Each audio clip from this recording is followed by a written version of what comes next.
think if you're interested in jumping into the Victoria tech scene, like there isn't really a better place than Startup Slam.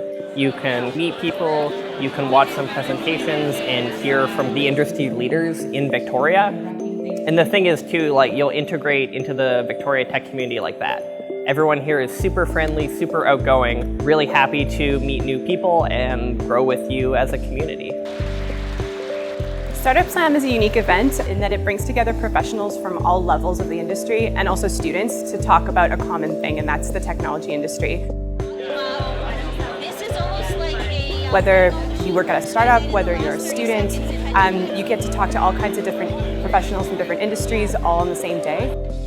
The vibe at Startup Slam has been awesome. I would say the probably biggest theme I've noticed so far is curiosity. A lot of great questions from people during the sessions.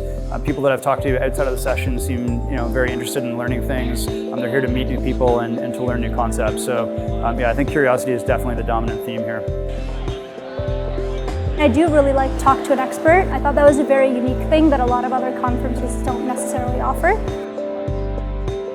So I actually talked to the Director of Product Design at Benevity, and personally I'm looking to make a change between software engineering to product design, and I was kind of wondering about that transition, especially because he came from a background of engineering to design, so I thought I was able to ask very directed questions that I wouldn't have otherwise been able to just casually ask him. It's kind of a hard thing, I find, being a developer where you're at your computer all day and you don't necessarily socialize a lot. So being able to meet up with people that are like-minded and doing things that are the same as you, or even doing things that you would never have even thought of, is an awesome experience. People need to know that there's a lot to learn and a lot of connections to make too. I've seen people that are new to the tech sector who are trying to figure out whether or not it fits them, and they're getting a really good opportunity to see that it really can. If you're coming to Startup Slam, just be curious, reach out, say hello, it's a friendly crowd.